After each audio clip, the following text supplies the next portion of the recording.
আসসালামু আলাইকুম রহমতুল্লাহ। আজ আমি বিশেষ একটি ভিডিও নিয়ে আপনাদের সামনে এসেছি। আমি বলতে চাই, বর্তমান বাংলাদেশের সরকার প্রধানের স্বরাষ্ট্র উপদেষ্টা সাখাওয়াত হোসেন, আপনি অতি দ্রুত আপনার পদ থেকে পদত্যাগ করুন।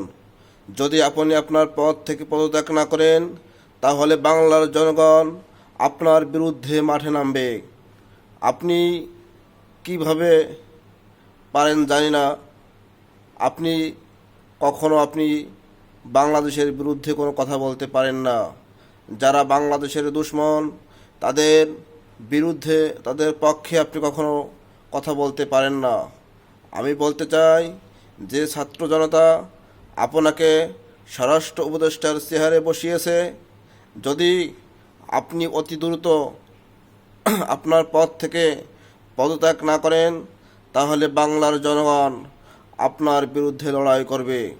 এই বলে আমি আমার বক্তব্য শেষ করলাম। আসসালামু আলাইকুম ওয়া রাহমাতুল্লাহ।